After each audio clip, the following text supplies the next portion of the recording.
Well, our next speaker is first going to get a shout out, Dr. Mark Lamont Hill. Let's shout it out for him.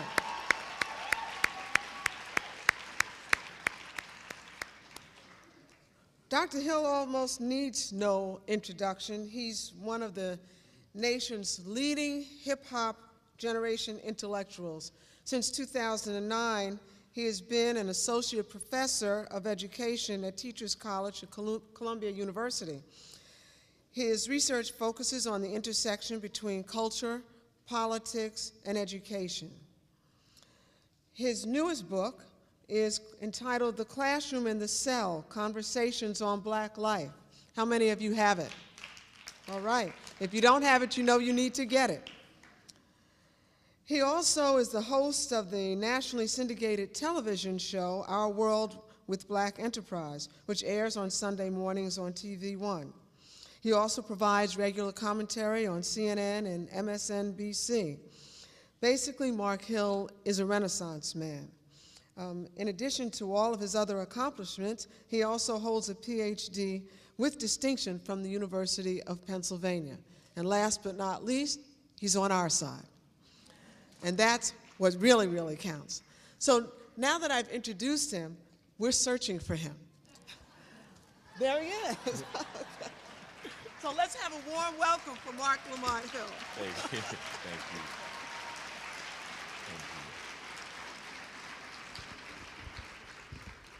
you. Thank you. Free the Lamb. Free Mumia. Free CC McDonald. Free them all. Free them all. It is honestly and truly an honor to be here with you all this evening. I'm always excited to talk about issues of great importance to our society. I get the privilege of traveling around the country and speaking about issues of politics, issues of culture, issues of education, of course. But there's nothing more important than the work that's being done in this room today at this conference, thinking about beyond the bars. Because we are facing a moment of mass incarceration. We are facing a moment where it is easier to imagine the end of the world itself than to imagine an end to prisons. And so what I want to do in a little bit of time that I have here today, because I really want you all to have an opportunity to hear the great, brilliant Angela Davis, who I came to see and hear. In a little bit of time that I have, I want us to think about what it means to think beyond the bars, what it means for us to reimagine the world in such a way that the prison is not the central site of containment, that the prison isn't the central way that we adjudicate disputes, that the prison isn't the primary site that we deal with social trauma and social dilemmas. I want us to imagine a world without prisons. But to do that, first of all, first thing we have to do is begin to understand what's going on. We have to begin to imagine the very context that we're trying to change. In order to imagine a world without prisons, we have to understand what it really means to live in the age of mass incarceration. To live in the age of mass incarceration, which we do, first is to understand that here in the United States, we have developed a commitment, an obsession, even an addiction to containment and confinement, of caging bodies. We have developed an obsession that is so extraordinary that right now 1 in 100 American adults is incarcerated. 1 in 100 American adults. Those numbers are stunning and shocking on their face, but if you were to then drill a little bit deeper and juxtapose the American confinement numbers to those of anywhere else in the world, you go to Canada, we got more. Go to Canada and France, add them up, we got more. Go to Canada and France and Germany, we have more. You go to Ireland, you go to Norway, you go to France, add them up, we have more. Some of y'all get George Bushing on me and say, yeah, but that's because that's the first world. You go to the global south. Go to the so-called third world and see what they have. Well, let's try it. Let's go to George Bush's axis of evil. Let's go to North Korea. Let's go to Venezuela. Let's go to China. Let's go to Cuba. Let's add them all up, throw in Afghanistan, Iraq, and Iran. You add them all up, and we have more. We have developed an obsession with incarceration that is historically unprecedented. And then when you add that elephant in the room of race, the numbers become even more stark. You look up and you say, wait a minute, 1 in 3 black men between 20 and 29 on parole, probation, or incarcerated. Black women, the fastest growing population of incarcerated bodies. You say, wait a minute. Latinos, the numbers are not very, very different from black bodies. 1 in 5 between those 20-year-old age brackets. We have obsessed with incarcerating our citizens. That's what it means to live in the age of incarceration. To live in the age of incarceration is not just to incarcerate lots of people, but it's to develop a logic that says that incarceration is the answer. Over the last 30 years, we have shrunk the state. Well, in some ways, we've shrunk the state, right? The military keeps getting bigger. Welfare checks for corporations keep getting fatter. But we've shrunk the state in ways that divest from the people that need it the most, and incarceration has become the replacement for social investment. In the 1980s, Ronald Reagan took out community-based funds for mental illness. So people who were getting mental health treatment in 1980, by 1985, were on the street. And then we made it illegal to be on the street. You go to New York, you go to Philadelphia, you even go to less relevant towns like Connecticut, and what you see is what? I'm just saying. You go to those towns, and you see social laws. You see state-level laws that are ostensibly designed to clean up the neighborhoods. So people who were in mental illness facilities are now on the street, and now we develop anti-loitering laws, anti-vagrancy laws, anti-panhandling laws. We basically made it illegal to be homeless. People who are needing medical assistance for mental illness are now on the street, and they're forced to self-medicate through drugs which we made illegal. And then magically at the very same time, crack hits the streets. So people who need to self-medicate now have a cheap synthetic drug, and then we prosecute a war on those very drugs. We prosecute a war on drugs that made drugs cheaper, easier, getting stronger than ever. We lost. And we always will, brother. So we got people on the street, homeless, drug addicted, and we've criminalized all of it. And then we put them in the prison without any mental facilities, without any substantive medical help. We subject them to more trauma. We've developed no mechanism to protect men or women from sexual abuse, and then they come out more damaged, still drug addicted, and with the criminal record. And as Michelle Alexander pointed to us in her masterful book, we realize that once you get out, things are even worse because you can't get a job, you can't get public assistance, you can't get credit, you can't vote in many states, so you've become a second-class citizen. We have created a context of incarceration, and it's become normal.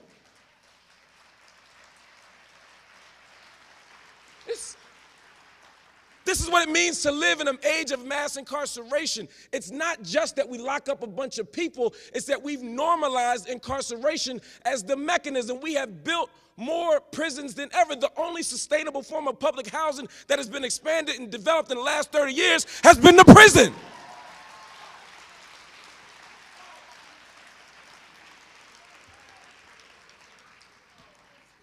So we do all this stuff, y'all. This is the age of incarceration. And then against our young people, we've prosecuted the war even tighter. Here in New York, we got curfew laws. We have stop and frisk. Or was it stop, question, and frisk? They don't ask too many questions, though.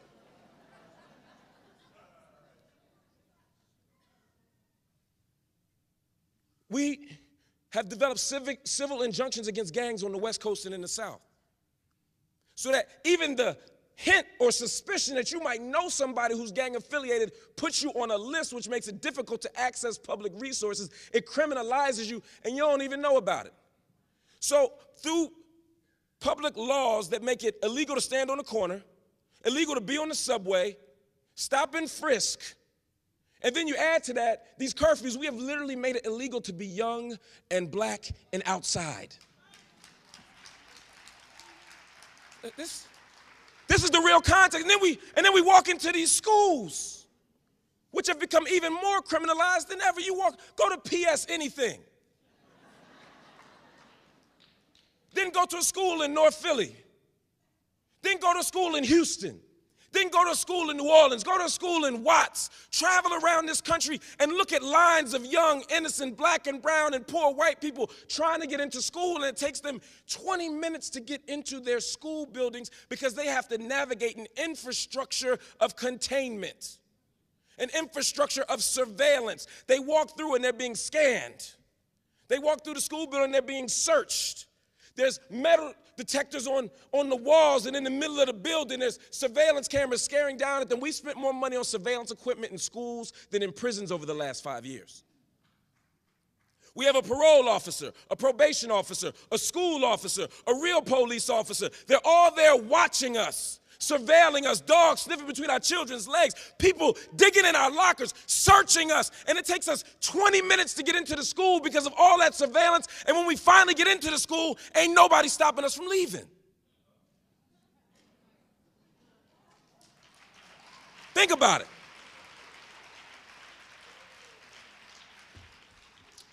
What does it mean for all of our investment, all of our commitment to be on the containment side, on the surveillance side, but not on the investment side? We have literally replaced the language of investment and love with one of containment and blame. That's what it means to live in the age of incarceration. It means that we've normalized the social misery of the most marginal folk. It means that we've normalized replacing medical treatment for drugs with incarceration. We've normalized treating poverty with prison rather than a social state. And then what we've done is it's even worse, and this is important, y'all. We have created a public animus against the public. We have literally decided that anything public except for prison is problematic. How does that happen? Well, we paint the public as black and brown. What they do is they decided that anything that is public is black and brown so that y'all will vote against it.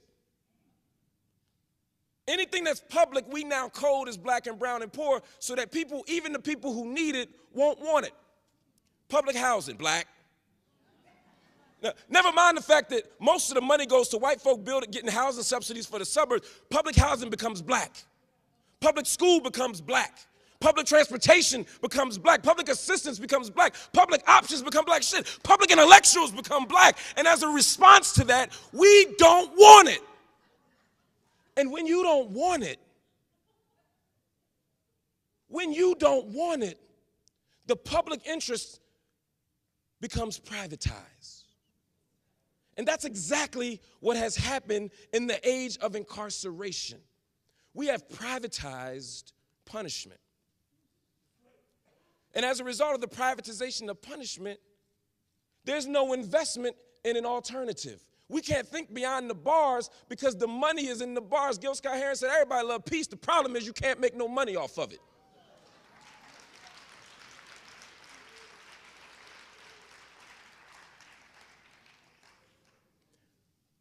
While I was writing the book with Mumia Abu-Jamal, that book, The Classroom in the Cell, Conversations on Black Life in America, is a book that I co-authored with Mumia Abu-Jamal while he was still on death row.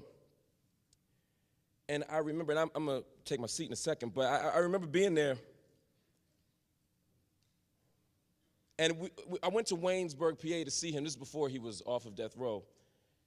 And I remember going there doing a guard change, a shift change. There was a different set of COs coming in. And I remember sitting there waiting, and as I was waiting and talking to the person who I came with, COs came out and they were talking and they were making jokes, and I said, y'all all seem like y'all know each other. He said, yeah, we do. He said, most of us went to high school together. Most of us grew up together. I said, where'd y'all grow up? He said, up the street. And I began to do some research on Waynesburg, and you could go to other towns. My brother was locked up 50 miles north of that. Same thing, same type of prison, same type of COs. They all are from the town. they all got their jobs through the same people. And the people who don't work as COs, their wives or their husbands or their friends or their cousins might work in the cafeteria.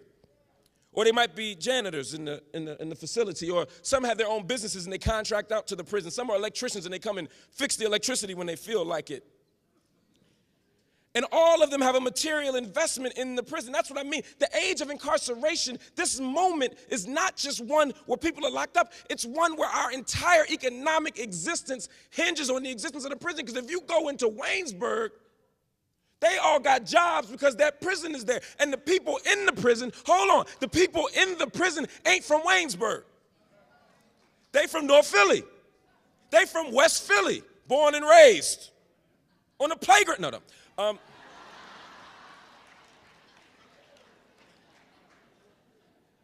And so these people move from the parts of Pennsylvania to real Pennsylvania, and then they go from these two extremes of Pennsylvania, Philadelphia, and Pittsburgh, and they go to the part of Pennsylvania we call Pennsyltucky, the red part of Pennsylvania.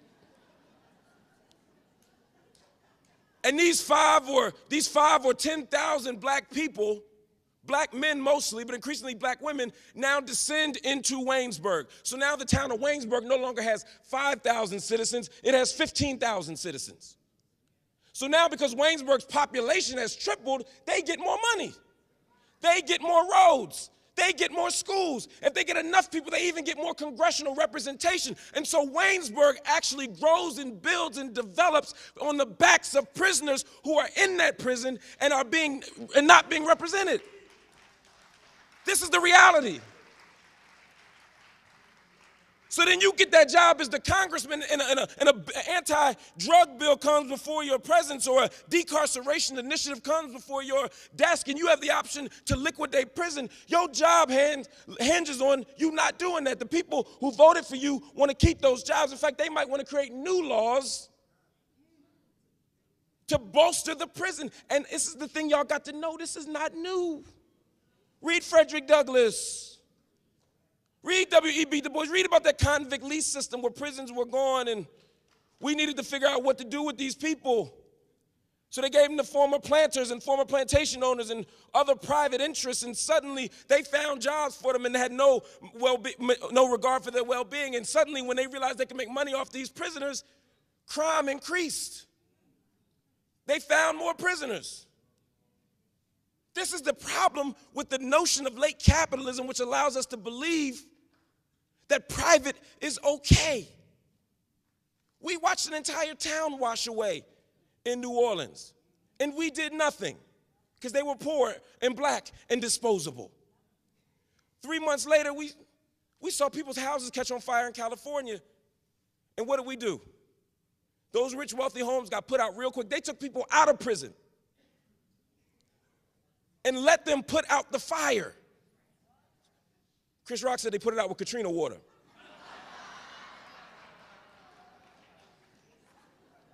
But those same people, but here's what's jacked up about it. Not just that these prisoners were forced to risk their lives to put out the fires, both literally and metaphorically, of rich white folk, but those same people, when they get out of prison, will have a felony record and can't become firefighters.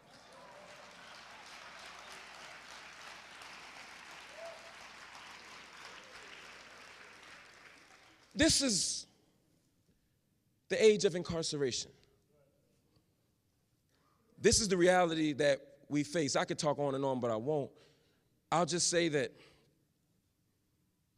the fundamental question that we have to wrestle with at some point, because at some point we all just preaching to the choir, although choir needs to be preached to sometime as well, is we have to figure out, what do we do? What do we do? Well, we have to ask different questions, family. We have to ask different questions. We cannot allow the conversation to continue to just be, why are these people getting locked up? Some of y'all look smart. Y'all go to Columbia. As you begin to deploy your work and you begin to engage in rigorous and sophisticated sociological analysis or historiographic analysis or some kind of rigorous, thoughtful practice, y'all got to shift your unit of analysis.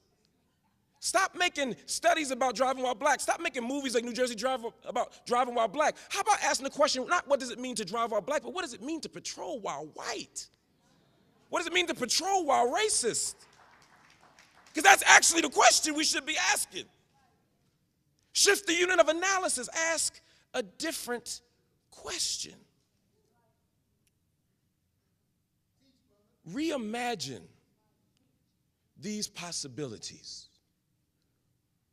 Part of what it means when the question becomes, what do we do, is to imagine new possibilities. Don't take for granted that we're the criminal class. Yeah, people get locked up on 125th Street. At least the real Harlem, 125th Street, not this stuff. Not this.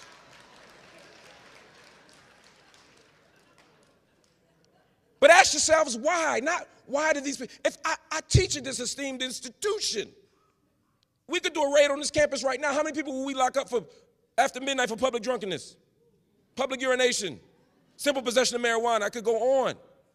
We don't look here. We had some drama at Barnard last year. Y'all ain't heard nothing else about it.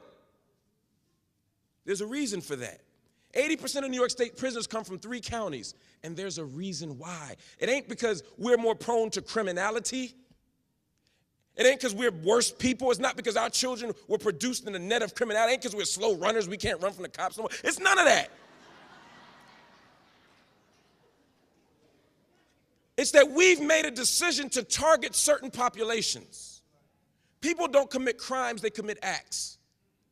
And certain acts get criminalized, and certain communities get criminalized. We have the power to change that. Finally, when the question becomes, what do?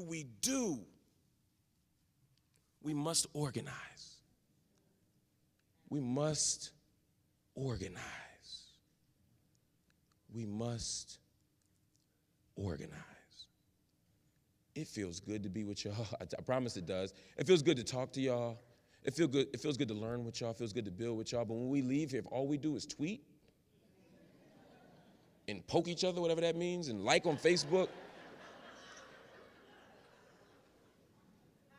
then we have wasted our time. We have wasted our time.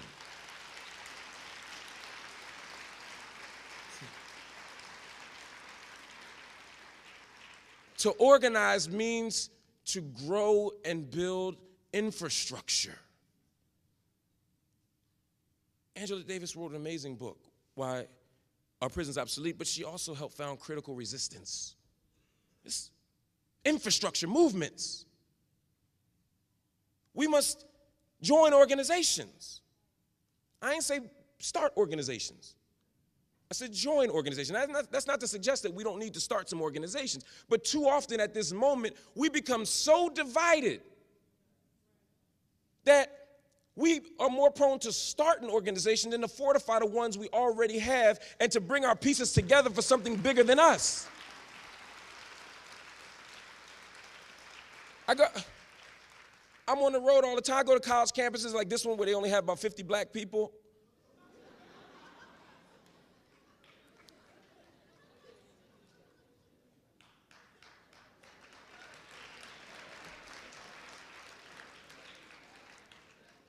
$50 black people in 25 organizations. And everybody's president and vice president.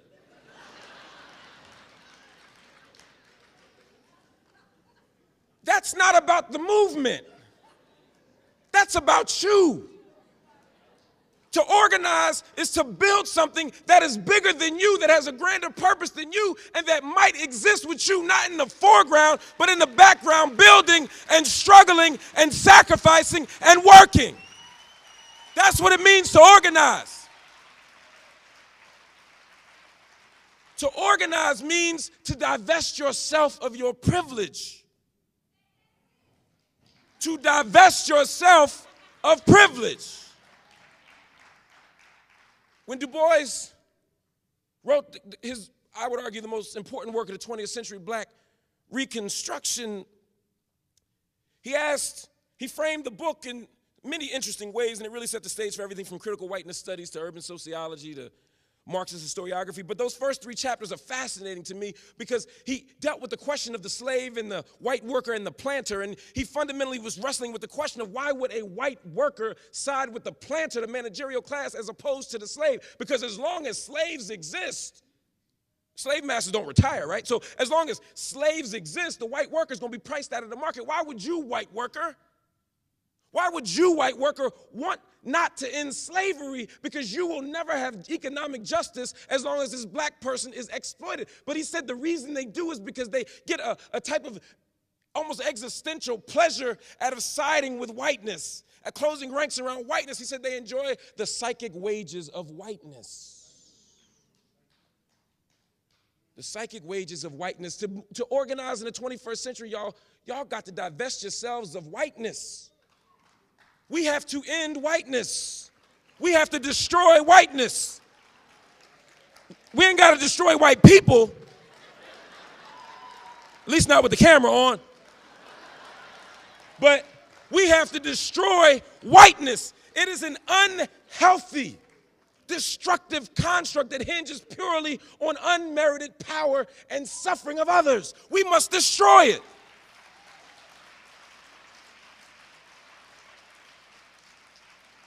We must destroy male privilege.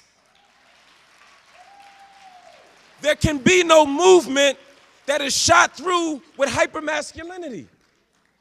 21st century movement politics has to be different. We cannot shut down the prison as long as we continue to normalize charismatic male leadership. And yes, I see the contradiction in me saying that while I got y'all cheering at a microphone. I get it.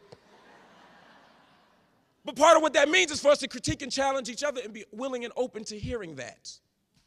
We must destroy male privilege. We must destroy whiteness. We must destroy misogyny. We must destroy homophobia. We must destroy heteronormativity. We must do this. We cannot end the prison if we don't kill those isms.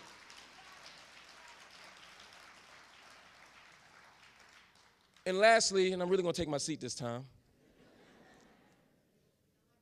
we must hope relentlessly. We must hope relentlessly. We must hope relentlessly. We must believe that another world is possible and be courageous enough to fight for it. Be courageous enough to struggle for it. Be courageous enough to die for it. Now, I ain't saying we all got to die. That ain't my thing, but I ain't on no Jim Jones stuff, but there has to be a struggle or a sacrifice worth dying for. When Angela Davis is facing the death chamber 3 times, they charged her with death 3 times. When that happens, that's a sign of the state that our very bodies are disposable, yet she continued to struggle and sacrifice. When Mumia stands on death row for 30 years,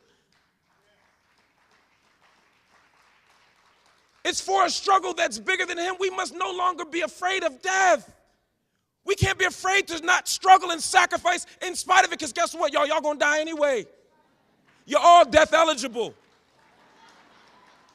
Not just the folk on death row. You can stigmatize people with HIV and cancer and say they die. No, you dying, we all gonna die. Life is a terminal illness. And it's sexually transmitted.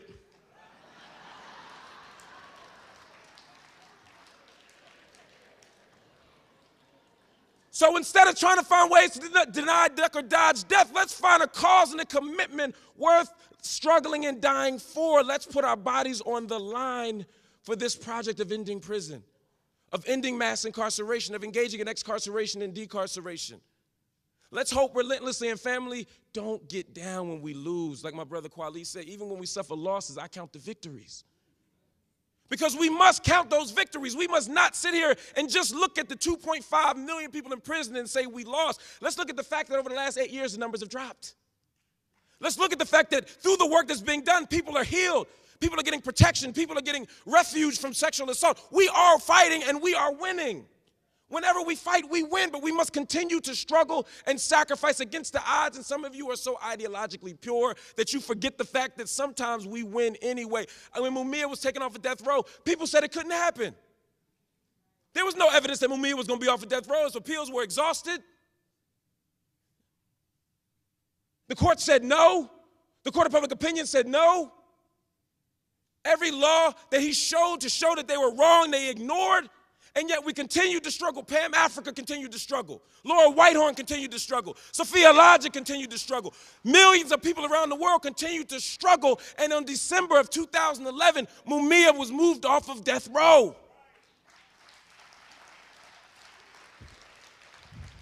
But some of y'all said, no, that ain't enough. Some people, I remember the day Mumia was free, some of us celebrated. I remember Lumumba Bandeli called me, and we were crying, and we were celebrating, and we were happy. And some people said, he's not home. This is not a victory. We can't count this. We should reject this. We should not be happy that Mumia is still in the system, even if he's off of death row. And I felt bad for feeling good. And so I went to see Mumia about 2 months later. And I told him what happened. I said, yo, Mu, I said, people are saying that we shouldn't be happy. People are saying this is not a victory. People say that getting off death row doesn't count. Do you know what Mumia said? Shit.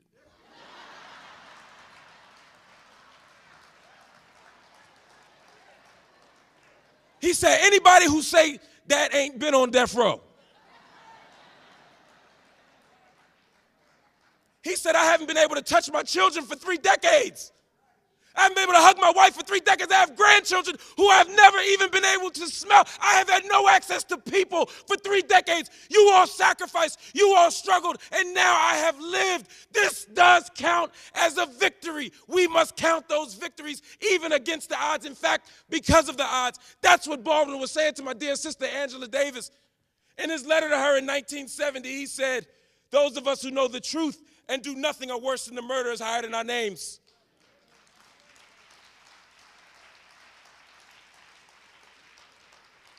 He said, those of us who know must fight for your life as if it were our own, which it is, and obstruct with our bodies the corridor to the gas chamber.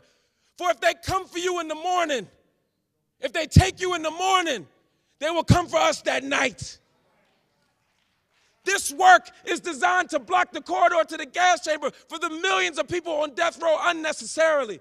But it's also to block the slow death chamber of people dying in prisons, not just in America, but in Abu Ghraib, in Guantanamo, in China, in Korea, all around the globe. We must block the corridor to the gas chamber for everybody catching hell. We must block the corridor to the gas chamber for people who have a better chance of going to the state pen in Penn State. We must block the corridor to the gas chamber for anybody in this state that is dealing with injustice, unfreedom, and anti-democracy. We must do this struggle. We must do this work because when we fight, we win. And we will fight. We will win. We will think beyond the bars, and we will develop a world without prisons. Free Mumia.